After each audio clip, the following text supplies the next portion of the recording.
날 요양원에 보낸다니? 엄마, 이건 다 엄마를 위한 거야. 내가 그렇게 짐이 됐어가? 제발 늙어서 고집 부리지 마세요. 환갑잔치가 끝나고 아들이 꺼낸 건 케이크가 아니었습니다. 서류 한 묶음. 엄마 도장만 찍으세요. 거기엔 엄마의 통장, 엄마의 집, 엄마의 모든 것을 넘기라는 내용이 적혀 있었습니다. 거절하면 요양원 보내면 되죠. 이게 과연 사람이 할 짓일까요? 72세 할머니의 반격이 시작됩니다.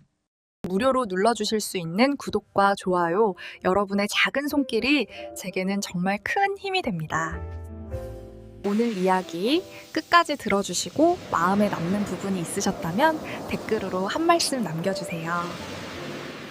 이 이야기를 지금 어디에서 듣고 계신지 댓글로 남겨주시면 한 분 한 분 반갑게 댓글 드리겠습니다. 환갑이 아니었다. 내 나이 72. 나 스스로도 이제 끝났다라고 말하던 나이였다.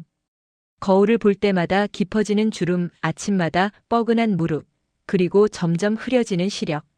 모든 게 내게 말하고 있었다. 너는 이제 늙었어. 쉬어야 해. 그런데 그날은 이상하게도 행복했다. 서울 외곽의 작은 연회장이었다. 화려하진 않았지만 깔끔했다. 벽면을 따라 분홍색과 하얀색 꽃들이 빽빽하게 장식되어 있었고 입구 위쪽엔 축 72세라는 현수막이 걸려 있었다. 연한 금색 글씨가 조명을 받아 반짝였다. 나는 새로 맞춘 연분홍 한복을 입고 있었다. 비단이었다. 손으로 만지면 스르륵 미끄러지는 그런 천.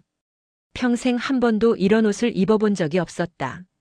아들이 백화점에서 골라줬다고 했다. 며느리가 치수를 재고 색깔을 고르고 심지어 놀이개까지 달아줬다. 어머니, 이번엔 제대로 해드려야죠. 며느리 유민정은 그렇게 말하며 내 어깨를 토닥였다. 나는 그때 눈물이 날 뻔했다. 제대로라는 말. 그 말이 내 평생을 관통했다. 나는 평생 제대로 해본 적이 없었다. 남편 장례식도 제대로 못 치렀고 아들 결혼식도 하객이 20명밖에 안 왔다. 생일상도 명절 차례상도 모든 게 늘 부족했다. 그런데 오늘은 달랐다. 연회장 안은 사람들로 가득했다. 아들 회사 사람들, 며느리 친구들, 동네 이웃들까지.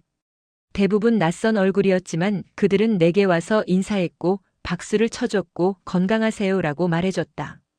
나는 단상 위 의자에 앉아 있었다. 붉은 천이 깔린 테이블 앞에는 케이크가 있었다. 3단짜리 케이크. 위에는 금빛 숫자 72가 꽂혀 있었다. 그때 내 아들 정우진이 마이크를 들고 단상으로 올라왔다. 검은색 정장에 와인색 넥타이. 머리는 깔끔하게 빗어 넘겼고 얼굴엔 미소가 떠 있었다. 하지만 그의 눈은 조금 붉어 보였다. 여러분, 우진이가 말을 시작했다. 오늘 이렇게 귀한 시간 내주셔서 감사합니다. 하객들이 조용해졌다. 저희 어머니는 우진이의 목소리가 떨렸다. 평생을 저 혼자 키우셨습니다. 박수 소리가 터져 나왔다. 아버지가 일찍 돌아가시고 어머니는 지하상가에서 속옷을 팔며 저를 키우셨어요. 겨울엔 손이 트고 여름엔 땀범벅이 되면서도 단 한 번도 제 앞에서 힘들다는 소리를 안 하셨습니다. 나는 가만히 앉아서 아들을 바라봤다. 그 말들은 모두 사실이었다. 남편은 내가 38일 때 심장마비로 갔다. 갑자기였다. 아침에 출근하더니 저녁에 병원에서 연락이 왔다. 보호자분 빨리 오세요. 그게 끝이었다. 장례를 치르고 나니 남은 건 빚이었다. 남편이 친구 보증을 섰다는 걸 그때 알았다. 집도 날아갔다. 전세금도 반도 못 건졌다. 그렇게 아들과 나는 단칸방으로 이사했다. 아들은 그때 중학교 2학년이었다. 엄마, 나 학교 그만둘까? 우진이가 그렇게 물었을 때 나는 뺨을 때렸다. 3개. 처음이자 마지막으로. 입 다물어. 넌 학교 다녀야 해. 그리고 나는 다음 날부터 지하상가로 나갔다. 처음엔 양말을 팔았다. 하루 종일 서 있으면 발이 부었다. 그래도 버텼다. 겨울엔 난방이 안 돼서 손이 갈라졌다. 피가 나도 반창고 붙이고 일했다. 여름엔 지하라 환기가 안 됐다. 땀이 눈으로 들어가 앞이 흐려졌다. 하지만 나는 웃었다. 손님이 오면 웃었고, 손님이 안 사도 웃었고, 손님이 값을 깎아도 웃었다. 그렇게 10년을 버텼다. 아들은 대학에 갔고, 취직을 했고, 결혼을 했다. 그리고 나는 72이 됐다. 엄마가 없었으면 우진이의 목소리가 또 떨렸다. 전 여기까지 못 왔습니다. 그가 고개를 숙였다. 어깨가 흔들렸다. 우는 것 같았다. 하객들이 다시 박수를 쳤다. 이번엔 더 크게. 며느리 유민정이 내 옆으로 와서 내 손을 잡았다. 그녀의 손은 따뜻했고 부드러웠다. 핸드크림 냄새가 났다. 어머니. 민정이가 속삭이듯 말했다. 이제 정말 편히 사세요. 저희가 모실게요. 그 말이 참 고마웠다. 나는 평생 누군가에게 모실게요라는 말을 들어본 적이 없었다. 나는 늘 모시는 사람이었다. 시어머니를 모셨고 남편을 모셨고 아들을 모셨다. 내가 모셔지는 사람이 될 줄은 몰랐다. 나는 민정이의 손을 꼭 잡았다. 고마워. 목이 메었다. 잔치는 계속됐다. 케이크를 자르고 샴페인을 따르고 사람들이 나와서 사진을 찍었다. 플래시가 터질 때마다 나는 웃었다. 진짜로 웃었다. 그날 나는 처음으로 진짜 엄마 대접을 받는 기분이 들었다. 잔치가 끝난 건 저녁 8시쯤이었다. 하객들이 하나둘 떠나고 연회장은 점점 조용해졌다. 직원들이 테이블을 치우고 꽃장식을 내렸다. 나는 의자에 앉아 그 모습을 멍하니 바라봤다. 엄마. 우진이가 다가왔다. 피곤하시죠? 집에 가서 푹 쉬어요. 나는 웃으며 고개를 끄덕였다. 그래야지. 우진이는 내 팔을 부축해서 일으켰다. 한복 치마가 스르륵 펼쳐졌다. 민정이가 반대편에서 내 가방을 들어줬다. 어머니, 차 앞에 대기해놨어요. 우리는 연회장을 나섰다. 밖은 어두웠다. 가로등 불빛이 주차장을 비추고 있었다. 우진이의 차가 입구 바로 앞에 서 있었다. 검은색 세단. 번호판이 반짝였다. 우진이가 뒷좌석 문을 열어줬다. 타세요. 나는 조심스럽게 차에 올랐다. 한복이 길어서 치마가 걸렸다. 민정이가 얼른 치마를 정리해줬다. 조심하세요. 문이 닫혔다. 차 안은 따뜻했다. 히터가 켜져 있었다. 가죽 시트에서 세차 냄새가 났다. 우진이가 운전석에 앉았고 민정이가 조수석에 앉았다. 차가 출발했다. 엄마, 오늘 어떠셨어요? 우진이가 백미러로 나를 보며 물었다. 좋았다. 나는 웃으며 대답했다. 정말. 고마워. 뭐요? 민정이가 돌아보며 말했다. 당연한 거 한 거예요. 차는 조용히 달렸다. 창밖으로 가로등이 스쳐 지나갔다. 나는 창문에 머리를 기대고 눈을 감았다. 피곤했다. 하루 종일 웃고 인사하고 사진 찍느라 온몸이 뻐근했다. 그런데 차가 가는 길이 조금 이상했다. 내가 사는 집은 연회장에서 20분 거리였다. 큰 길로 쭉 가면 됐다. 그런데 차는 작은 골목으로 들어가고 있었다. 나는 눈을 떴다. 우진아, 여기가 어디야? 엄마 집 가는 길이요. 근데 왜 이쪽으로? 지름길이에요. 우진이의 대답은 짧았다.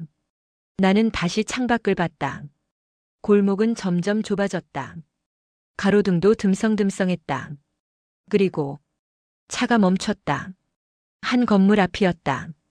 어머니 도착했어요. 민정이가 말했다. 나는 건물을 올려다봤다. 신축 빌라였다. 외벽이 하얗고 깨끗했다. 입구엔 자동문이 달려 있었다. 여기가 우리 집? 네. 우진이가 차에서 내리며 말했다. 엄마, 제가 사드린 거 기억 안 나세요?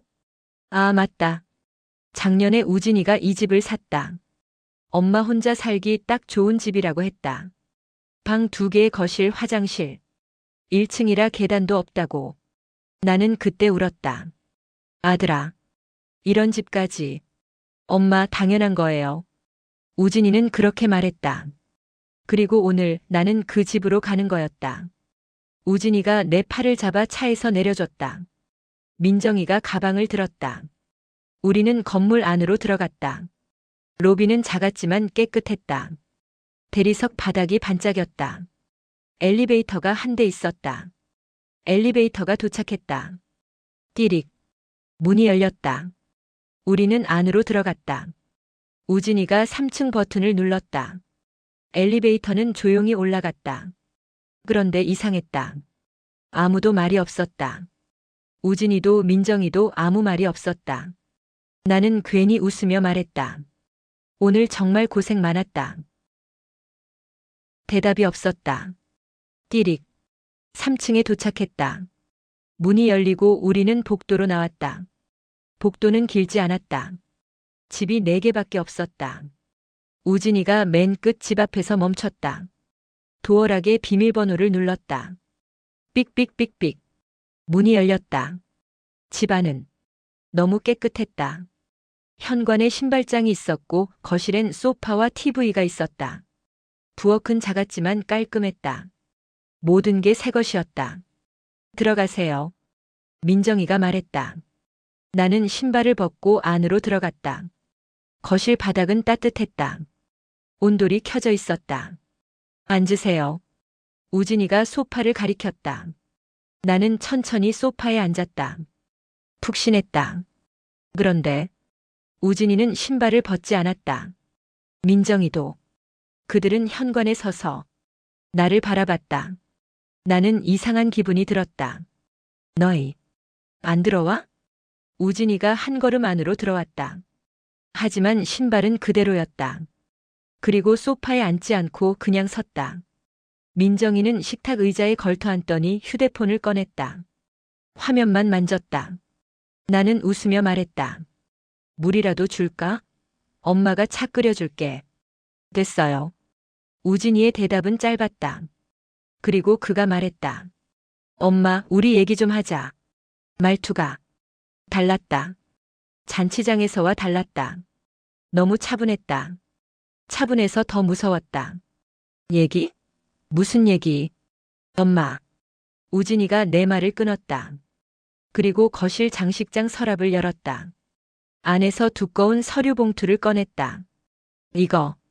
우진이가 봉투를 테이블 위에 툭 놓았다. 엄마 서명만 하면 돼. 나는 봉투를 내려다봤다. 투명 비닐 사이로 표지가 보였다.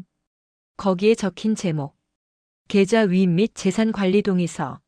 순간 목이 말라왔다. 심장이 빠르게 뛰었다. 이게 뭐야? 나는 떨리는 목소리로 물었다. 우진이는 아주 자연스럽게 마치 날씨 얘기하듯 말했다. 엄마, 이제 나이가 있으시잖아요. 통장 관리 같은 거 힘드시죠? 내가 대신 관리해 드릴게요. 민정이가 옆에서 마치 기다렸다는 듯 덧붙였다. 어머니, 요즘 보이스피싱도 엄청 많잖아요. 괜히 어머니가 통장 들고 다니시다가 큰일 나요. 저희가 안전하게 보관해 드리는 게 맞죠. 나는 멍하니 그들을 바라봤다. 보이스피싱? 통장 관리? 나는 평생 내 돈을 내가 관리했다. 누구한테도 맡긴 적이 없다. 내 돈은 내가 벌었고 내 돈은 내가 지켰다. 딱 하나. 시장 한쪽 구석에서 30년을 버티며 모은 노후자금. 그게 내 마지막이었다. 나는 조심스럽게 봉투를 밀어냈다. 이건 못한다. 그 말이 끝나기도 전에 우진이의 얼굴에서 표정이 사라졌다. 미소도 따뜻함도 모든 게 사라졌다. 왜요? 목소리가 차가웠다. 그건 나는 말을 이었다. 엄마가 평생 모은 거야. 그거라도 있어야 엄마가. 엄마. 우진이가 한숨을 내쉬었다. 아직도 그런 소리 해요? 그때였다. 민정이가 웃었다. 진짜로 웃었다. 어머니. 그녀가 휴대폰을 내려놓으며 말했다. 솔직히 말씀드릴게요. 그 돈이 정말 어머니 돈이에요? 나는 얼어붙었다. 뭐라고? 민정이는 더 천천히, 더 또렷하게 말했다. 그 돈. 결국 오빠 남편랑 저희가 쓴 돈이잖아요. 어머니가 모으셨다고 해도 그동안 생활비, 학원비, 사업자금. 다 어디서 나왔는데요? 어머니가 안 쓰셨으면 저희한테 돌아올 돈이었어요. 순간 내 귀가 멍해졌다. 숨이 막혔다. 쓴 돈, 돌아올 돈. 나는 내 아들을 키웠다. 내 손으로, 내 땀으로, 내 눈물로. 그게 쓴 돈이라고? 우진이는 그때 봉투 안에서 또 하나를 꺼냈다. 부동산 담보 제공 동의서. 엄마, 그가 서류를 펼쳤다. 이번 달만 넘기면 돼요. 도장만 찍어주세요. 그럼 다 끝나요. 나는 입술이 떨렸다. 우진아. 네. 잔치까지 해놓고 엄마한테 왜 이래? 우진이는 나를 보지 않았다. 서류만 봤다. 마치 사람을 보는 게 아니라 도장 하나를 보는 것처럼. 그때 나는 깨달았다. 오늘 잔치는 나를 위한 게 아니었다. 내 마지막 돈을 합법으로 뺏기 위한 행사였다. 꽃도 케이크도 눈물도 모든 게 연출이었다. 나는 천천히 고개를 저었다. 안 돼. 그 순간 우진이가 처음으로 내 쪽으로 몸을 기울였다. 눈빛이 달랐다. 엄마. 그의 목소리는 낮았다. 말 안 들으시면 엄마가 불편해질 수도 있어요. 나는 숨이 멎었다. 무슨 소리야? 민정이가 마치 날씨 얘기하듯 말했다. 어머니, 저희 요양원 알아봤어요. 요즘은 서류만 있으면 보호자 동의로 금방 들어가세요. 치매 진단서도 어렵지 않고요. 요양원, 치매. 그 단어들이 내 귓속에서 울렸다. 나는 멀쩡하다. 정신도 멀쩡하고 몸도 멀쩡하다. 그런데 그들은 지금 나를 가둘 준비를 하고 있었다. 나는 벌떡 일어났다. 너희, 지금 나 협박하는 거야? 우진이가 말했다. 아주 낮게. 협박 아니에요. 그리고 한마디를 덧붙였다. 정리해요. 그 순간 우진이가 손을 뻗었다. 내 가방에서 내 휴대폰을 꺼냈다. 이거. 그가 휴대폰을 주머니에 넣었다. 엄마, 오늘은 여기서 조용히 주무세요. 휴대폰 돌려줘. 내가 손을 뻗는 순간 민정이가 내 손목을 잡았다. 세게. 너무 세게. 어머니. 그녀의 목소리는 차가웠다. 제발. 늙어서 고집 부리지 마세요. 그 말이 내 뺨을 때린 것보다 아팠다. 나는 그때 처음으로 진짜로 느꼈다. 내가 혼자라는 걸. 아들도 며느리도 이 집도 내 편이 아니었다. 우진이와 민정이는 현관으로 나갔다. 문이 닫혔다. 나는 거실 한가운데 서서 그 문을 바라봤다. 그리고 천천히 무릎이 꺾였다. 그날 밤 나는 잠을 못 잤다. 침대에 누워 있었지만 눈이 감기지 않았다. 천장만 바라봤다. 하얀 천장. 아무것도 없는 천장. 방 안은 따뜻했다. 온돌이 켜져 있어서 바닥은 뜨끈했고 이불도 포근했다. 새 이불이었다. 아들이 사준 거였다. 베개도 새 것이었다. 베갯잎에서 세제 냄새가 났다. 모든 게 새 것이었다. 하지만 내 가슴만 얼음처럼 차가웠다. 나는 천천히 몸을 일으켰다. 어둠 속에서 시계를 봤다. 새벽 3시. 귀를 기울였다. 거실에서 소리가 들렸다. 속삭이는 소리. 우진이와 민정이의 목소리였다. 나는 조심스럽게 침대에서 내려왔다. 발소리가 나지 않게 천천히 방문 앞까지 갔다. 문틈으로 거실 불빛이 새어들어왔다. 그들은 아직 안 갔다. 나는 귀를 문에 바짝 댔다. 내일 은행부터 가. 우진이의 목소리였다. 엄마만 서명하면 끝이야. 통장이랑 인감 다 넘어오면 3억은 바로 정리된다. 3억. 내 평생이 3억이었다. 30년을 모아서 3억. 하루도 쉬지 않고 밥값 아껴가며 옷 한 벌 안 사고 모은 돈. 민정이가 물었다. 서명 안 하면? 잠시 침묵. 그리고 우진이가 대답했다. 요양원. 진짜로? 당연하지. 보호자 동의면 바로 들어가. 엄마 나이면 치매 의심 진단서 받는 것도 어렵지 않아. 병원에 아는 사람 있어. 민정이가 웃었다. 낮게 짧게. 깔끔하네. 그 말을 듣는 순간 나는 온몸이 얼어붙었다. 깔끔하다고? 나를 요양원에 보내는 게 깔끔하다고? 나는 문에서 물러났다. 숨이 가빠졌다. 심장이 빠르게 뛰었다. 도망쳐야 한다. 그 생각이 머릿속을 가득 채웠다. 하지만 어디로? 현관문은 도어락이 걸려 있다. 비밀번호를 알아도 소용없다. 문을 열면 소리가 난다. 그들이 바로 알아챌 것이다. 창문? 여기는 3층이다. 뛰어내릴 수도 없다. 휴대폰? 빼앗겼다. 나는 갇혔다. 진짜로 갇혔다. 나는 천천히 침대 옆 서랍으로 갔다.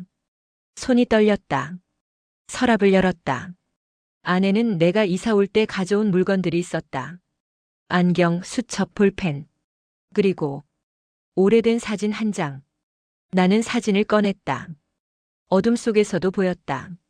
남편이었다. 젊었을 때 남편. 웃고 있는 남편. 내 옆에서 어깨를 감싸고 있는 남편. 그때는 행복했다. 가난했지만 행복했다.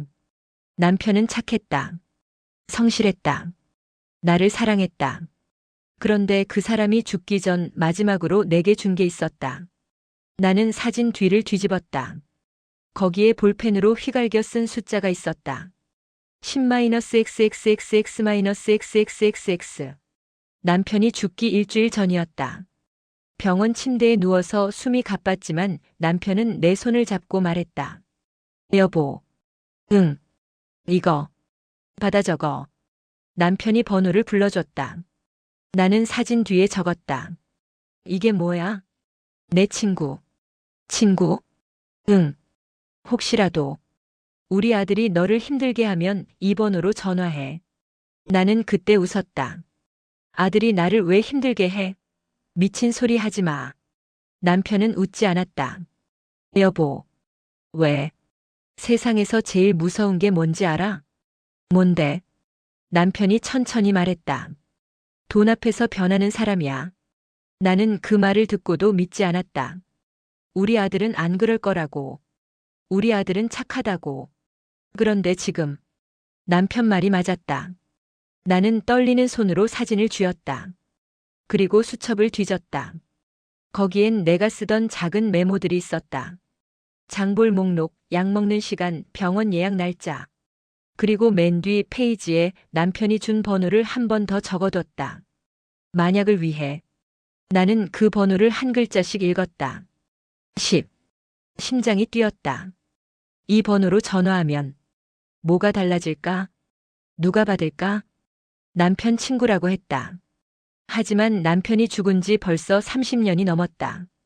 그 사람이 아직 살아있을까? 번호가 바뀌지 않았을까? 나는 모른다. 하지만 다른 방법이 없었다. 나는 수첩을 덮고 방을 나섰다. 거실 불은 꺼져 있었다. 우진이와 민정이는 안방으로 들어간 것 같았다. 안방 문이 닫혀 있었다. 나는 숨을 죽이고 거실을 가로질렀다. 신발장 위에 민정이의 가방이 놓여 있었다.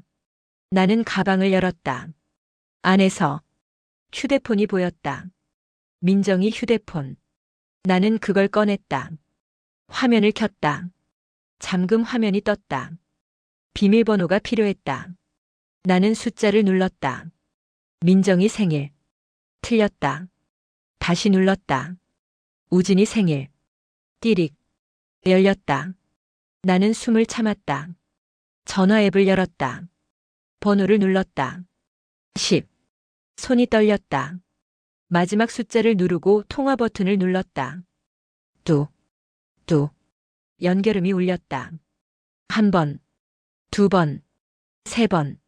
받지 않았다. 나는 입술을 깨물었다. 제발. 4번, 5번. 그때. 네. 낯선 남자 목소리였다. 낮고 차분했다. 나는 숨이 턱 막히게 말했다. 저. 누구십니까? 저는 정우진 엄마인데요. 상대가 멈췄다. 잠시 침묵.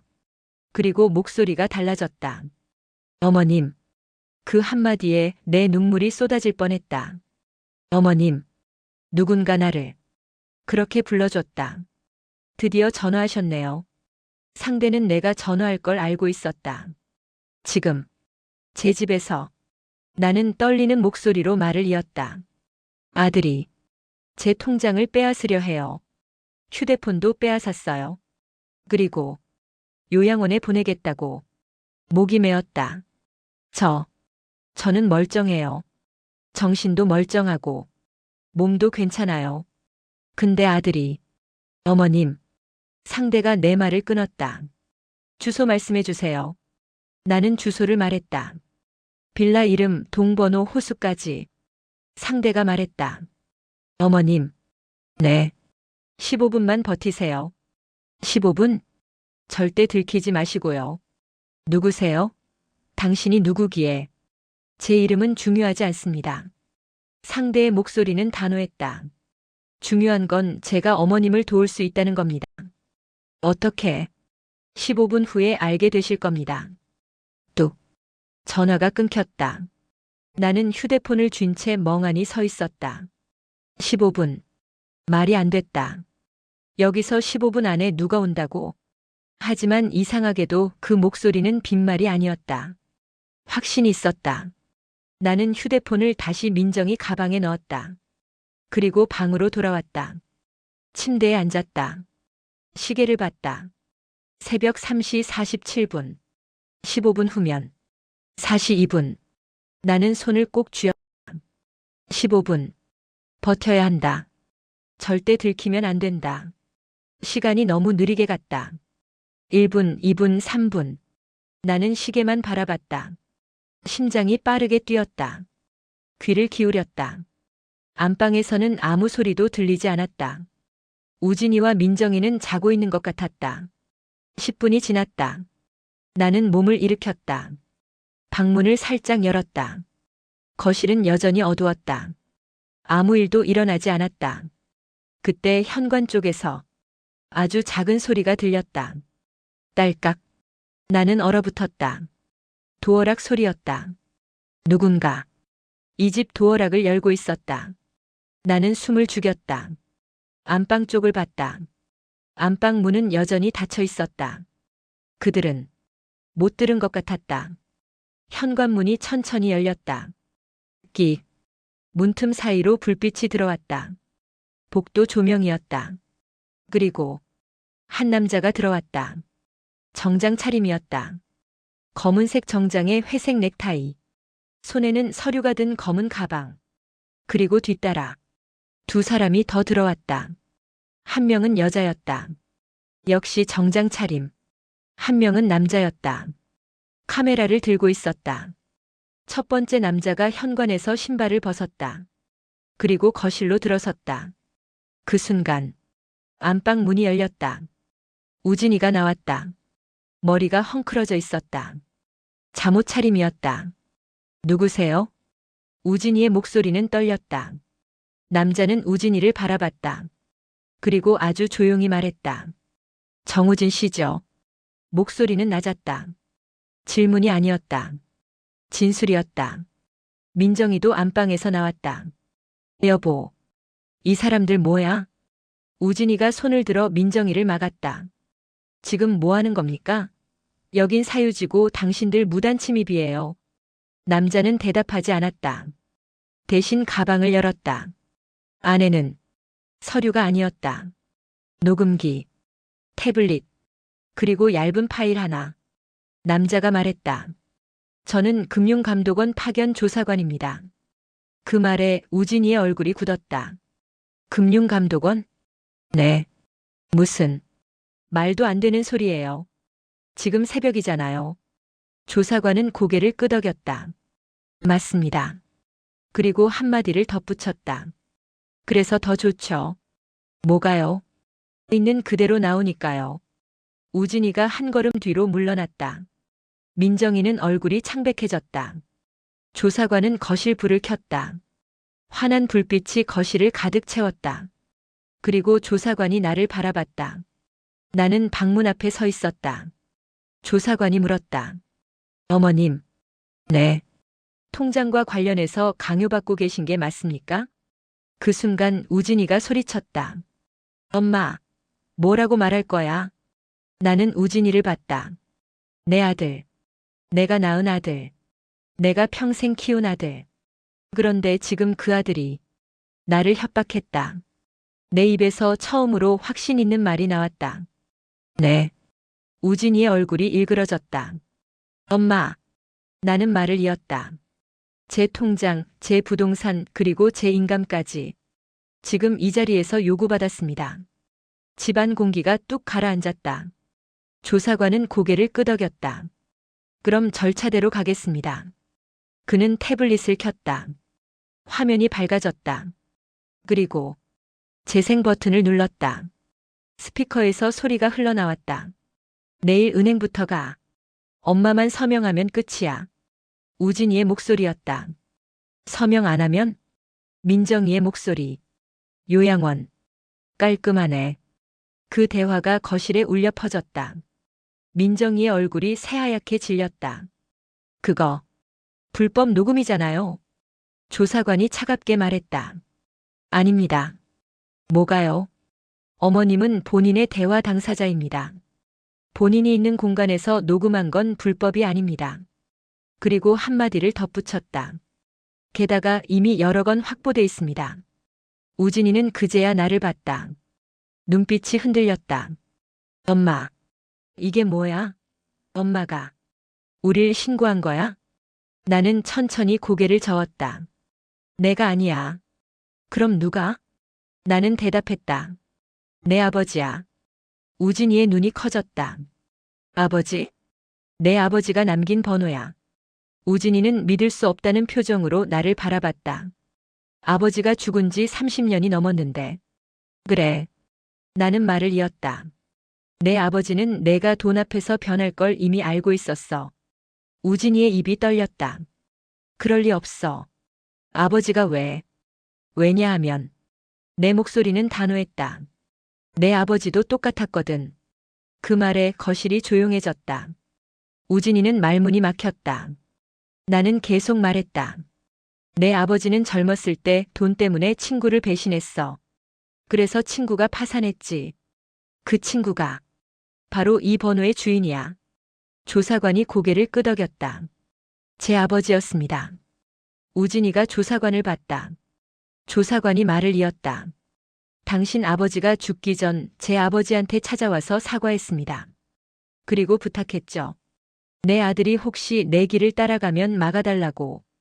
우진이는 그 말을 듣고 무릎이 꺾였다. 조사관은 천천히 가방에서 파일 하나를 더 꺼냈다. 두꺼운 파일이었다. 표지에 라벨이 붙어 있었다. 정우진 차명 계좌 및 자금 흐름 분석. 우진이가 그 글자를 보는 순간 얼굴이 하얗게 질렸다. 그게 뭡니까? 조사관은 파일을 테이블 위에 놓았다. 탁! 무거운 소리가 났다. 정우진 씨. 조사관의 목소리는 차분했다. 최근 3년간 어머님 통장에서 빠져나간 금액이 총 4억 7천만 원입니다. 민정이가 소리쳤다. 그건 생활비였어요. 가족끼리 주고받은 돈이잖아요. 조사관은 민정이를 보지도 않았다. 계속 파일을 넘겼다. 생활비 명목으로 매달 500만 원씩 3년간 1억 8천. 페이지를 넘겼다. 사업 자금 명목으로 1억. 또 넘겼다. 의료비 명목으로 5천만 원. 그리고 마지막 페이지를 펼쳤다. 그리고 부동산 계약금 명목으로 1억 4천. 우진이의 손이 떨렸다. 그건 엄마가 동의했어요. 엄마가 직접 계좌이체 하신 거예요. 조사관이 처음으로 웃었다. 차갑게. 그래서 조사했습니다. 그는 태블릿을 다시 켰다. 화면에 은행 내부 CCTV 영상이 떴다. 날짜가 보였다. 2023년 11월 15일. 영상이 재생됐다. 은행 창구. 나와 우진이가 나란히 앉아 있었다. 창구 직원이 서류를 설명하고 있었다. 그런데 영상 속 나는 고개를 끄덕이지 않았다. 우진이가 내 손을 잡고 뭔가를 속삭였다. 나는 여전히 고개를 끄덕이지 않았다. 그때 우진이가 내 손에 볼펜을 쥐어줬다. 그리고 내 손을 잡고 서명란에 글씨를 쓰게 했다. 강제로. 조사관이 영상을 멈췄다. 이게 동의입니까? 우진이는 입을 열었다가 닫았다. 아무 말도 나오지 않았다. 조사관이 말을 이었다. 그리고 이 돈의 흐름을 추적했습니다. 그는 다른 페이지를 펼쳤다. 거기엔 계좌번호들이 빽빽하게 적혀 있었다. 어머님 통장에서 나간 4억 7천 중 조사관의 손가락이 숫자 하나를 가리켰다. 3억 2천이 정우진 씨의 회사 계좌로 들어갔습니다. 우진이가 말했다. 그건 회사 운영비였어요. 사업 때문에. 사업? 조사관이 물었다. 무슨 사업입니까? 수입 의류 사업이요. 조사관은 고개를 끄덕였다. 확인했습니다. 그리고 또 다른 서류를 꺼냈다. 정우진 운영법인 폐업 신고서. 정우진 씨가 운영하던 법인은 작년 8월에 폐업했습니다. 부도 처리됐죠. 우진이의 얼굴이 더 하얗게 질렸다. 그건 시장 상황이 안 좋아서. 맞습니다. 조사관이 말을 이었다. 그런데 문제는 그가 다른 페이지를 펼쳤다. 법인이 폐업한 이후에도 어머님 통장에서 돈이 계속 빠져나갔다는 겁니다. 민정이가 끼어들었다. 그건 빚 갚는 거였어요. 회사 빚. 조사관은 민정이를 똑바로 봤다. 그렇다면 왜? 그의 손가락이 다른 숫자를 가리켰다. 그 돈 중 일부가 며느리분 친정명의 계좌로 들어갔습니까? 순간 공기가 얼어붙었다. 민정이의 입이 떡 벌어졌다. 뭐라고요? 조사관은 서류를 민정이 앞에 내밀었다. 거기엔 계좌 이체 내역이 적혀 있었다. 2024년 3월 12일 유민정 모친 계좌로 2천만 원 입금. 2024년 5월 20일 유민정 부친 계좌로 1,500만 원 입금. 2024년 9월 8일 유민정 오빠 계좌로 1,000만 원 입금. 민정이는 그 서류를 보더니 우진이를 봤다. 여보, 이게 뭐야? 우진이는 대답하지 않았다. 시선을 피했다. 민정이의 목소리가 떨렸다. 여보, 내가 물어봤잖아. 이게 뭐냐고. 그건 우진이가 입을 열었다.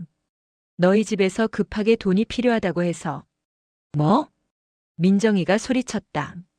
우리 집이 언제 돈 달라고 했어? 우리 아빠는 지금도 회사 다니시는데. 그게. 우진이는 말을 잇지 못했다. 조사관이 조용히 말했다. 정우진 씨는 회사 부도 후 개인 빚이 2억 넘게 남았습니다. 그 빚을 갚기 위해 어머님 통장에서 돈을 빼냈고, 그는 잠시 멈췄다. 일부는 빚 갚는 데 썼지만 일부는 도박에 썼습니다. 나는 그 말을 듣는 순간 숨이 멎었다. 도박? 그리고 도박 빚을 숨기기 위해 며느리분 가족 명의로 돈을 빼돌렸습니다. 나중에 처가에서 빌린 돈이라고 둘러대려고요. 민정이는 그 말을 듣고 뒷걸음질 쳤다. 미쳤어? 진짜 미쳤어? 우진이가 손을 뻗었다. 민정아, 잠깐만. 손대지 마. 민정이가 우진이의 손을 뿌리쳤다. 너, 나를 이용한 거야? 우리 가족까지? 우진이는 아무 말도 하지 못했다. 민정이의 눈에서 눈물이 흘러내렸다. 나는 진짜 어머니 모시려고 했어. 진짜로. 효도하려고 했다고. 그녀의 목소리는 떨렸다. 근데 너는 우리 다 이용한 거잖아. 조사관이 말했다. 며느리분.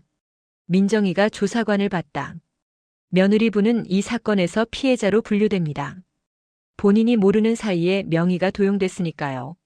민정이는 고개를 떨구었다. 그리고 주저앉았다. 바닥에. 하느님. 이게 무슨. 그녀는 울기 시작했다. 나는 그 모습을 보며 이상한 감정이 들었다. 미안함? 아니었다. 동정? 그것도 아니었다. 그냥 허무함이었다. 이 모든 게 돈 때문이었다. 조사관이 우진이를 봤다. 정우진 씨. 현재 확인된 혐의는. 조사관이 손가락을 하나씩 꼽았다. 노인 학대, 재산 갈취 시도, 금융 사기, 그리고 명예 도용. 우진이는 그 말을 듣고 무릎이 꺾였다. 천천히 바닥에 무릎을 꿇었다. 엄마. 그가 나를 봤다. 눈이 붉었다. 엄마.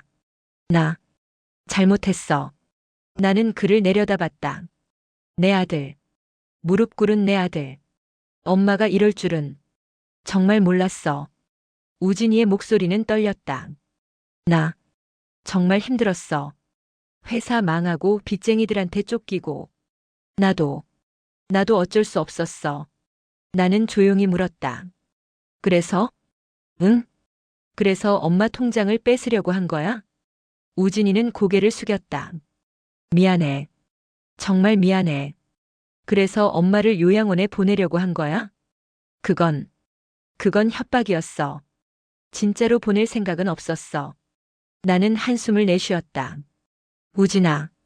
응, 엄마. 너 지금 거짓말하고 있지? 우진이의 몸이 굳었다. 뭐? 너 진짜로 나를 요양원에 보낼 생각이었잖아. 우진이는 대답하지 않았다. 나는 말을 이었다. 요양원에 보내고 내 통장을 다 정리하고 그 다음엔 나를 잊을 생각이었지. 엄마. 1년에 한두 번 면회 오고 명절에 떡 하나 사들고 와서 엄마 건강하세요 하고 가려고 했잖아. 우진이는 울기 시작했다. 진짜로 울었다. 어깨가 흔들렸다. 엄마. 미안해. 정말 미안해. 하지만 나는 더 이상 마음이 흔들리지 않았다. 예전 같았으면 우는 아들을 보면 가슴이 찢어졌을 것이다.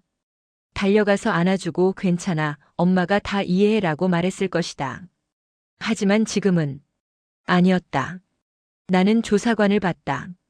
제가 할 수 있는 게 뭡니까? 조사관이 대답했다. 처벌 의사를 밝히시면 됩니다. 처벌? 네. 고소장을 작성하시고 법적 절차를 밟으시면 됩니다.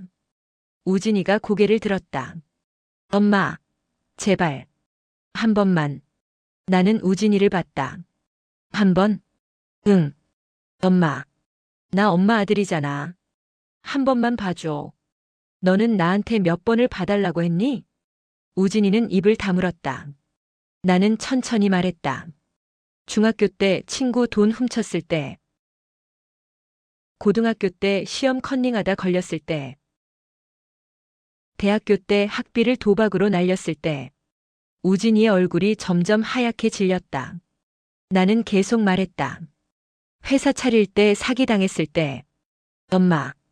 부도 났을 때. 엄마 그만. 그때마다 너는 나한테 한 번만이라고 했어. 나는 숨을 깊이 들이쉬었다.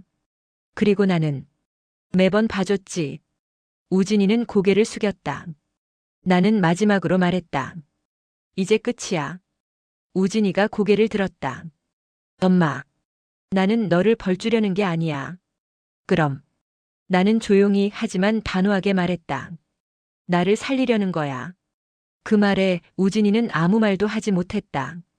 조사관이 서류를 꺼냈다. 고소장 작성하시겠습니까? 나는 고개를 끄덕였다. 네. 우진이가 소리쳤다.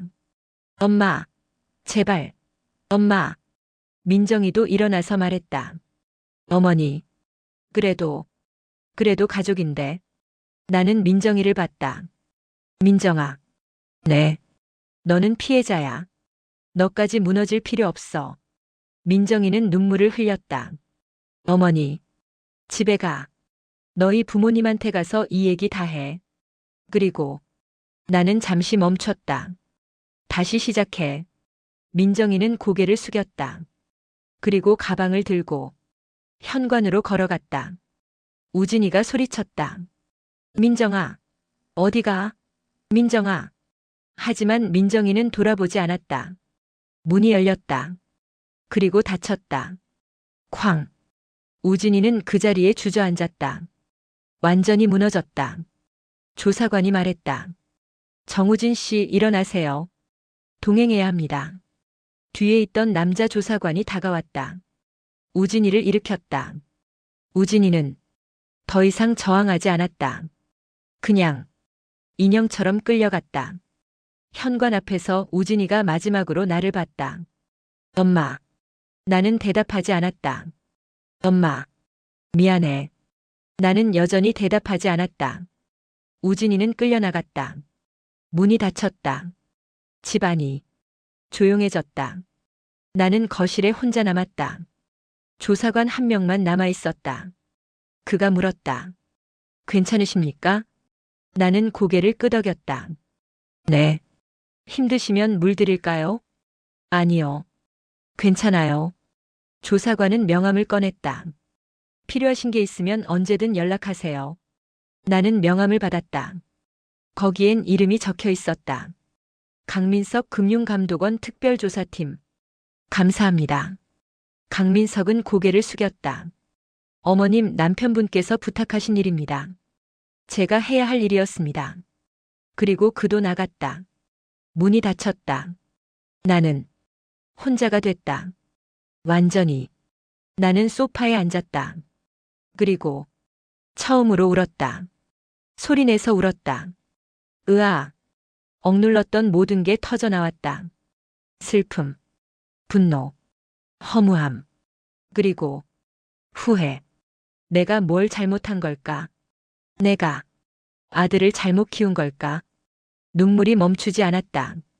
한참을 울고 나서야 나는 겨우 진정됐다. 휴대폰을 찾았다. 민정이 가방에 있던 내 휴대폰. 화면을 켰다. 시간이 보였다. 새벽 5시 32분. 나는 창문을 열었다. 밖은 아직 어두웠다. 하지만 동쪽 하늘이 조금씩 밝아지고 있었다. 해가 곧 뜰 것 같았다. 해가 떴다. 창문 너머로 햇빛이 들어왔다. 따뜻했다. 나는 소파에 앉아서 그 빛을 바라봤다. 어젯밤 일이 꿈만 같았다. 아들이 끌려간 것도, 며느리가 떠난 것도, 모든 게 꿈 같았다. 하지만 거실 테이블 위에 놓인 서류들이 말해주고 있었다. 이건 현실이라고. 나는 천천히 일어났다. 부엌으로 갔다. 물을 한 컵 마셨다. 목이 말랐다. 물을 다 마시고 나서 나는 냉장고를 열었다. 안은 텅 비어 있었다. 우유 한 팩, 계란 3개, 김치 반 통. 그게 전부였다. 나는 냉장고 문을 닫았다. 그리고 거실로 돌아왔다. 휴대폰을 들었다. 전화를 걸어야 했다. 누구한테? 모르겠다. 친구? 없다. 30년 동안 시장에서만 살았다. 친구 만날 시간이 없었다. 친척? 연락한 지 10년도 넘었다. 나는 연락처를 훑어봤다. 거기엔 이름이 몇 개 없었다. 정우진 아들, 유민정 며느리, 김순자 옆집, 박영애 시장 옆 가게.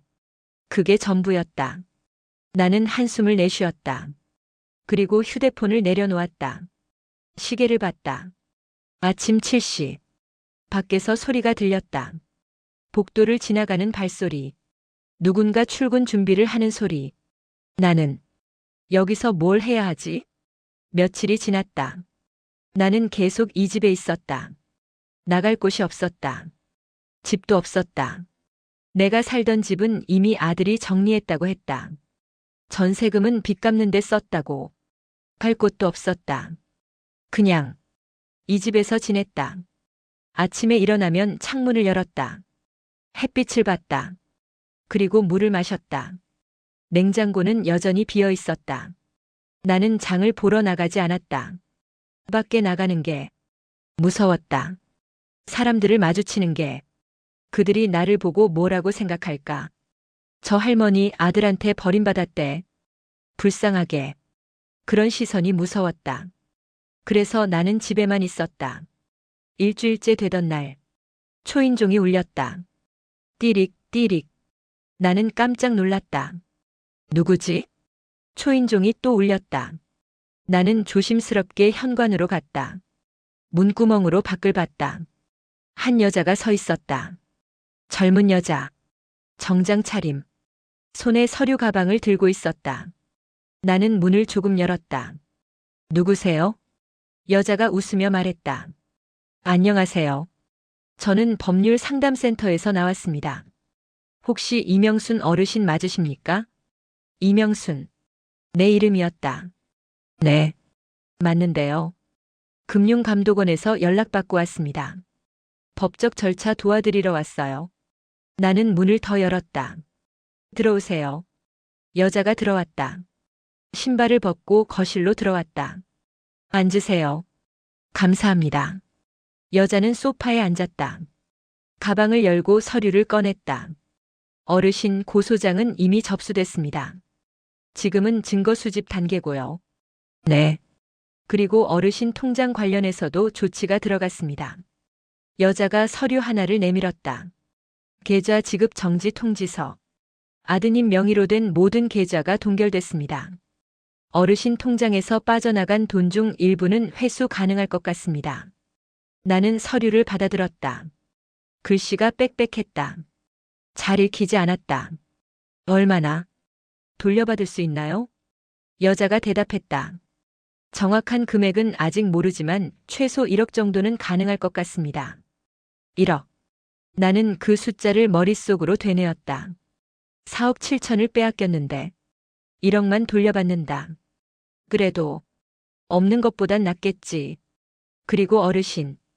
여자가 조심스럽게 말했다. 앞으로 생활은 어떻게 하실 계획이세요? 나는 대답하지 못했다. 생활? 계획? 나는 생각해 본 적이 없었다. 여자가 말을 이었다. 혹시 복지 서비스 신청하실 생각 있으세요? 기초연금이나 생활지원금 같은 거요. 그런 게 있나요? 네. 어르신 나이면 충분히 받으실 수 있어요. 여자는 또 다른 서류를 꺼냈다. 노인 복지 서비스 안내. 여기 보시면 기초연금이 월 30만 원 정도 나오고요. 생활지원금도 신청 가능합니다. 그리고 여자가 잠시 멈췄다. 어르신 혹시 일하실 생각 있으세요? 일? 네. 요즘 시니어 일자리 프로그램이 많거든요. 가벼운 일들이요. 도서관 사서 보조, 공원 관리, 급식 도우미 같은. 나는 웃음이 나왔다. 제가요? 72인데요. 나이는 상관없어요. 건강하시면 충분히 하실 수 있어요. 나는 창밖을 봤다. 햇빛이 들어오고 있었다. 생각해 볼게요. 여자는 고개를 끄덕였다. 네. 천천히 생각하세요. 제 연락처 드릴게요. 필요하시면 언제든 연락 주세요. 여자는 명함을 꺼냈다. 김지연 법률 상담센터. 나는 명함을 받았다. 감사합니다.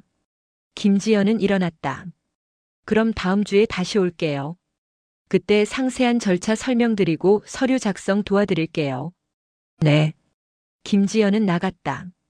문이 닫혔다. 나는 다시 혼자가 됐다. 명함을 내려다봤다. 김지현. 낯선 이름. 하지만 고마운 사람. 그날 밤 나는 서랍을 열었다. 그 안에 남편 사진이 있었다. 나는 사진을 꺼냈다. 오래된 사진. 색이 바랬다. 남편이 웃고 있었다. 나도 웃고 있었다. 젊었다. 행복했다. 여보. 나는 사진에 대고 속삭였다. 당신이 옳았어. 눈물이 났다. 우리 아들. 정말 변했어. 사진 속 남편은 대답하지 않았다. 그냥 웃고만 있었다. 당신이 남긴 번호. 정말 고마워. 나는 사진을 가슴에 안았다. 당신 없었으면 나 어떻게 됐을지 몰라. 한참을 울고 나서 나는 사진을 다시 서랍에 넣었다. 그리고 침대에 누웠다. 천장을 봤다. 하얀 천장. 내일은 뭘 해야 하지? 모르겠다. 그냥 살아야지. 하루하루. 그렇게 한 달이 지났다. 재판 날짜가 잡혔다. 나는 법원에 갔다. 김지연이 동행해줬다. 법원은 컸다. 천장이 높았다. 사람들이 많았다. 나는 법정 안으로 들어갔다. 의자에 앉았다. 앞쪽에 우진이가 있었다. 한 달 만에 보는 아들. 살이 빠졌다. 얼굴이 헬쑥했다. 죄수복을 입고 있었다. 우진이가 나를 봤다. 눈이 마주쳤다. 우진이는 고개를 숙였다. 나는 시선을 돌렸다. 재판이 시작됐다. 판사가 말했다. 피고인 정우진 일어서세요. 우진이가 일어났다. 피고인은 노인 학대, 재산 갈취 시도, 금융사기, 명예도용 혐의로 기소됐습니다. 변론하실 내용 있습니까? 우진이의 변호사가 일어났다. 피고인은 모든 혐의를 인정합니다. 다만 깊이 반성하고 있으며 피해자인 어머니께 용서를 구하고자 합니다. 판사가 나를 봤다. 피해자 측 하실 말씀 있으십니까? 김지연이 나를 봤다. 나는 천천히 일어났다. 마이크 앞에 섰다. 입이 말랐다. 저는 목소리가 떨렸다. 저는 아들을 용서하고 싶지 않습니다. 법정이 조용해졌다. 우진이가 고개를 들었다. 나를 봤다. 나는 계속 말했다. 하지만 숨을 깊이 들이쉬었다. 하지만 저는 아들이 다시 사람답게 살았으면 좋겠습니다. 우진이의 눈에서 눈물이 흘렀다. 그게 엄마로서 제가 바라는 마지막입니다. 나는 앉았다. 판사가 말했다. 피고인에게 징역 2년을 선고합니다. 다만 집행유예 3년을 부과하며 사회봉사 200시간을 명합니다. 망치가 내려쳤다. 탁. 재판이 끝났다. 법원을 나왔다. 밖은 맑았다. 하늘이 파랬다. 김지연이 물었다. 어르신 괜찮으세요? 나는 고개를 끄덕였다. 네. 괜찮아요. 집으로 모셔다 드릴까요? 아니요. 저 혼자 가볼게요. 네. 조심히 가세요. 나는 걸었다. 천천히. 법원에서 나와 큰 길로 나왔다. 버스 정류장이 보였다. 나는 정류장으로 갔다. 버스를 기다렸다. 사람들이 지나갔다. 직장인들, 학생들, 노인들, 모두 바빴다. 나는 어디로 가야 하지? 그 집은 이제 내 집이 아닌 것 같았다. 나는 휴대폰을 꺼냈다. 연락처를 열었다. 박영의 시장 옆 가게. 한참을 망설이다가 전화를 걸었다. 여보세요? 낯익은 목소리였다. 박영희. 30년 동안 시장에서 옆 가게를 했던 사람. 영희야. 나야. 명순이. 명순이? 오래간만이다. 어떻게 지내? 응. 그냥. 그런데 나는 말을 이었다. 시장. 요즘 어때? 시장? 여전하지. 왜? 올 거야? 가도 돼? 영희가 웃었다. 당연하지. 언제든 와. 내 자리 아직 비어 있어. 내 자리. 그 말이 이상하게 따뜻했다. 고마워. 뭘? 그럼 언제 올래? 나는 시계를 봤다. 오후 2시. 지금 가도 돼? 당연하지. 와. 기다릴게. 전화가 끊어졌다. 나는 휴대폰을 주머니에 넣었다. 그리고 버스가 왔다. 시장 방면. 나는 버스에 올랐다. 시장은 여전했다. 사람들로 북적였다. 생선 파는 소리, 야채 파는 소리, 흥정하는 소리. 모든 게 그대로였다. 나는 천천히 걸었다. 익숙한 길. 30년을 걸었던 길. 그리고 내 가게 자리에 도착했다. 작은 좌판. 천막 하나. 그 위에 양말과 속옷이 걸려 있었다. 영희가 보였다. 명순아. 영희가 손을 흔들었다. 나는 웃으며 다가갔다. 왔어. 어떻게 된 거야? 아들이 좋은 집 사줬다며? 나는 잠시 망설였다. 그리고 말했다. 그 집. 나한테 안 맞더라. 영희는 내 얼굴을 자세히 봤다. 그리고 아무 말도 하지 않았다. 그냥 웃었다. 그래. 여기가 내 자리지. 영희가 의자 하나를 가져왔다. 앉아. 나는 앉았다. 플라스틱 의자. 삐걱거렸다. 하지만 편했다. 영희가 물었다. 차 한잔 할래? 응. 영희가 보온병에서 차를 따라줬다. 따뜻했다. 나는 차를 마셨다. 그리고 시장을 바라봤다. 사람들이 지나갔다. 웃고 떠들고 살아가고 있었다. 나도 여기 있어도 되겠지. 영희야. 응? 나 다시 일할까? 영희가 웃었다. 좋지. 같이 하자. 나는 고개를 끄덕였다. 그래. 그리고 다시 차를 마셨다. 따뜻했다. 가슴이 따뜻했다. 그날 이후로 나는 매일 시장에 나갔다. 아침 6시에 일어나서 세수하고 밥 한 공기 먹고 버스를 탔다. 시장까지는 버스로 40분. 창밖을 보면서 가는 그 시간이 나쁘지 않았다. 영희는 내가 올 때마다 차를 준비해놨다. 왔어?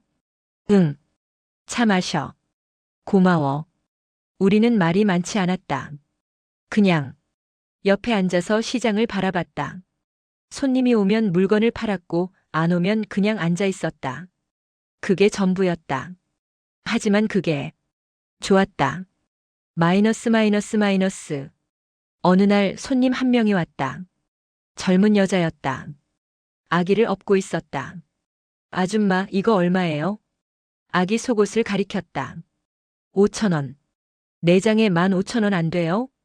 나는 잠시 생각했다. 예전 같았으면 안 된다고 했을 것이다. 하지만 지금은 그래요. 15,000원. 여자가 웃었다. 감사합니다. 돈을 받고 속옷을 건넸다. 여자가 떠나갔다. 영희가 옆에서 말했다. 너 변했다. 응? 예전엔 절대 안 깎아줬잖아. 나는 웃었다. 이제 그럴 필요 없어서. 무슨 소리야? 더 이상 모을 필요가 없잖아. 영희는 아무 말도 하지 않았다. 그냥 내 어깨를 톡 쳤다. 마이너스. 한 달쯤 지났을까? 김지연한테서 전화가 왔다. 어르신, 계좌 회수권 처리됐어요. 얼마나 돌아왔나요? 1억 2천만 원이요. 생각보다 많이 찾았어요. 1억 2천. 4억 7천 중에서 약 4분의 1. 은행 가시면 받으실 수 있어요. 새 통장으로 만들어드렸어요. 고맙습니다. 천만에요. 그리고 어르신, 기초연금이랑 생활지원금도 신청 완료됐어요. 다음 달부터 나올 거예요. 네. 몸 건강히 지내세요. 감사합니다. 전화가 끊어졌다. 나는 휴대폰을 내려놓았다. 영희가 물었다. 좋은 소식? 응. 돈 좀 돌려받았대. 얼마? 1억 좀 넘게. 영희가 휘파람을 불었다. 와, 대박. 그럼 이제 편하게 살겠네. 나는 고개를 저었다. 아니. 왜? 그 돈 쓰고 싶지 않아. 영희가 이상하다는 표정을 지었다. 왜? 내 돈인데? 맞아. 내 돈이야. 나는 시장을 바라봤다. 하지만 그 돈을 쓰면 또 빼앗길 것 같아. 영희는 아무 말도 하지 않았다. 그냥 내 손을 잡아줬다. 따뜻했다. 마이너스. 며칠 후 은행에 갔다. 새 통장을 받았다. 표지가 파란색이었다. 창구 직원이 말했다. 잔액 확인하시겠어요? 네. 직원이 통장을 기계에 넣었다. 띠릭. 프린트가 나왔다. 나는 통장을 받아들었다. 거기엔 숫자가 적혀 있었다. 잔액 1억 2천만 원. 1억 2천만 원. 나는 그 숫자를 한참 바라봤다. 예전 같았으면 기뻤을 것이다. 와, 이렇게 많이 돌려받았네. 하지만 지금은 그냥 숫자였다. 그냥 돈이었다. 괜찮으세요? 직원이 물었다. 나는 고개를 들었다. 네. 괜찮아요. 통장을 가방에 넣었다. 그리고 은행을 나왔다. 밖은 따뜻했다. 가을이었다. 나뭇잎이 떨어지고 있었다. 나는 걸었다. 천천히. 그리고 문득 생각했다. 이 돈으로 뭘 할까? 지? 아니, 필요 없다. 차? 나는 운전도 못한다. 여행? 혼자 가기엔 외롭다. 그럼 뭐? 한참을 걷다가 답이 나왔다.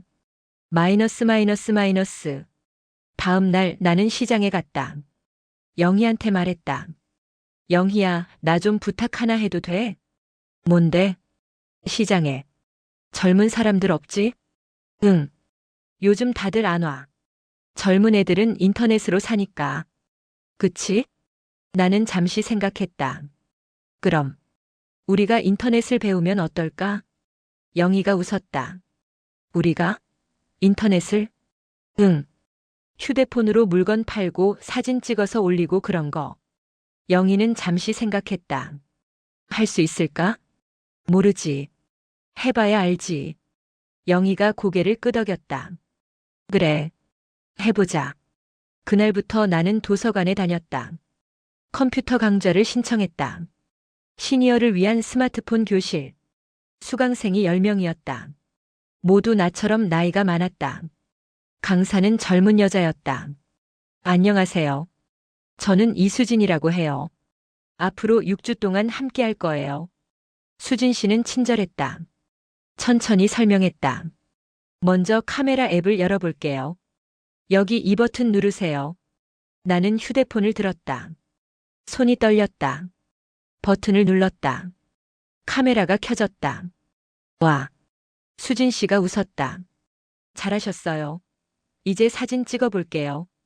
나는 앞에 있는 꽃을 찍었다. 찰칵. 사진이 찍혔다.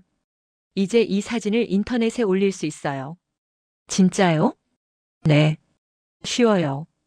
그날부터 나는 매주 도서관에 갔다. 컴퓨터를 배웠다. 휴대폰을 배웠다. 인터넷을 배웠다. 어려웠다. 하지만 재미있었다. 마이너스 마이너스 마이너스. 석 달이 지났다. 나는 이제 휴대폰으로 사진을 찍을 수 있었다. 인터넷에 글을 올릴 수 있었다. 그리고 물건을 팔 수 있었다. 나는 시장에서 찍은 사진을 인터넷에 올렸다. 할머니의 시장 이야기. 첫 글은 이랬다. 안녕하세요. 저는 72살 할머니예요. 30년 동안 시장에서 속옷과 양말을 팔았어요. 이제는 인터넷도 배워서 여기에 물건을 올려봐요. 구경이라도 와주세요. 사진도 올렸다. 시장 풍경. 내 좌판. 양말들. 글을 올리고 나서 아무 일도 일어나지 않았다. 하루가 지났다. 이틀이 지났다. 일주일이 지났다. 그리고 어느 날 댓글이 달렸다. 할머니 대박이시네요. 응원합니다. 나는 그 댓글을 보고 울었다. 누군가 내 글을 읽었다. 누군가 나를 응원했다. 그게 이렇게 기쁜 줄 몰랐다. 영희한테 보여줬다. 영희야 봐. 댓글 달렸어. 영희가 웃었다. 너 진짜 대단하다. 응? 인터넷까지 하고. 나도 가르쳐줘. 당연하지. 그날부터 나는 영희한테도 가르쳐줬다. 휴대폰 사용법, 사진 찍는 법, 인터넷에 올리는 법. 영희도 금방 배웠다. 그리고 우리는 함께 글을 올렸다. 72살, 73살 할머니의 시장 일기. 댓글이 점점 늘어났다. 10개, 20개, 100개. 사람들이 응원했다. 그리고 주문이 들어오기 시작했다. 할머니, 양말 5켤레 주문할게요. 속옷 세트 보내주세요. 시장에서 파는 그 떡볶이도 팔아요? 우리는 바빠졌다. 포장하고 발송하고 답장하고 매일매일이 정신없었다. 하지만 행복했다. 마이너스 마이너스 마이너스. 6개월이 지났다. 우리 인터넷 가게는 제법 유명해졌다. 신문에도 나왔다. 72살 할머니의 도전, 시장에서 인터넷까지. 기자가 인터뷰하러 왔다. 어르신, 왜 인터넷을 시작하셨어요? 나는 잠시 생각했다. 살기 위해서요. 살기 위해서요? 네. 그냥 살아있다는 걸 느끼고 싶었어요. 기자는 고개를 끄덕였다. 힘든 일 있으셨나요? 나는 웃었다. 있었죠. 많이. 어떻게 이겨내셨어요? 이겨낸 게 아니에요. 네? 그냥 계속했어요. 하루하루. 그게 전부예요. 기자는 한참 나를 바라봤다. 그리고 말했다. 존경스럽습니다. 나는 고개를 저었다. 아니에요. 저는 그냥 할머니예요. 마이너스 마이너스 마이너스. 1년이 지났다. 나는 은행에 갔다. 통장 정리를 하러. 창구 직원이 물었다. 잔액 확인하시겠어요? 네. 통장이 프린트됐다. 나는 숫자를 봤다. 잔액 32만 7,450원. 32만 원. 1억 2천에서 32만 원. 거의 다 썼다. 어디에? 시장 임대료, 컴퓨터 강좌 수강료, 포장 재료비, 배송비, 그리고 영희랑 같이 먹은 밥값. 다 썼다. 직원이 조심스럽게 물었다. 어르신, 괜찮으세요? 나는 웃었다. 네, 괜찮아요. 하지만 잔액이 괜찮아요. 나는 통장을 가방에 넣었다. 이제 32만 원 남았지만 밖으로 나왔다. 햇빛이 따뜻했다. 나는 아직 살아있어요. 그리고 걸었다. 시장으로. 내 자리로. 마이너스 마이너스 마이너스. 시장에 도착하니 영희가 기다리고 있었다. 왔어? 응. 오늘 주문 많이 들어왔어. 20건. 진짜? 바쁘겠다. 그러게. 빨리 시작하자. 우리는 좌판 앞에 앉았다. 포장을 시작했다. 양말을 개고 속옷을 넣고 테이프를 붙였다. 손이 익숙해졌다.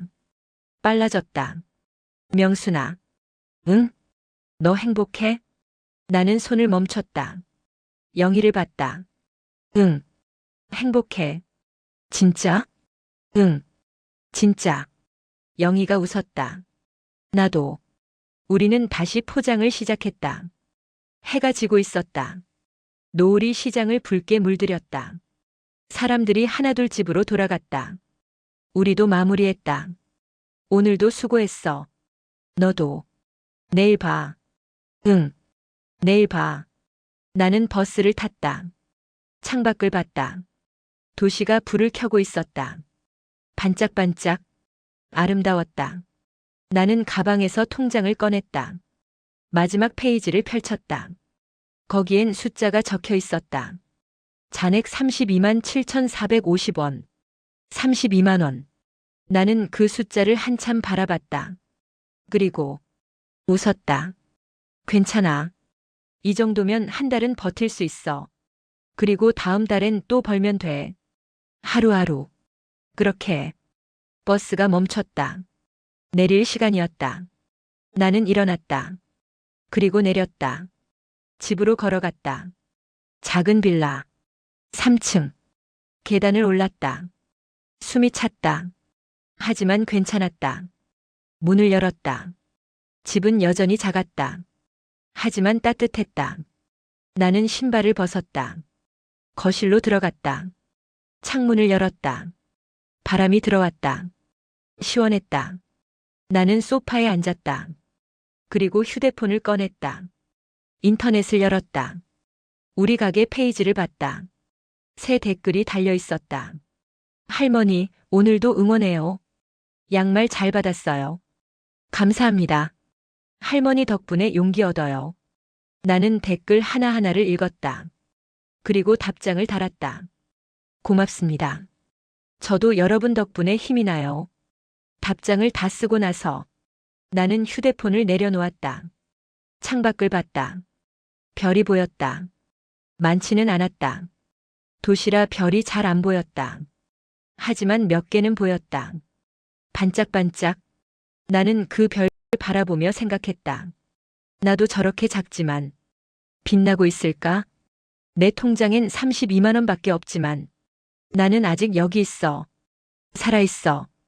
그리고 내일도 살아갈 거야. 나는 눈을 감았다. 피곤했다. 하지만 마음은 가벼웠다. 그날 밤 나는 오랜만에 편하게 잠들었다. 꿈을 꿨다. 남편이 나왔다. 웃고 있었다. 잘하고 있어. 남편이 말했다.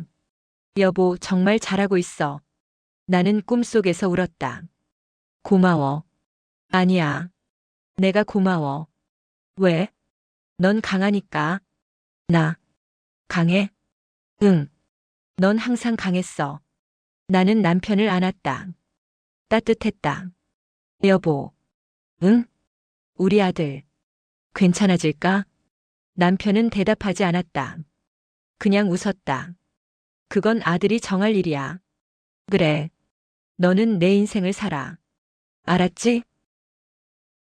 응. 남편이 사라졌다.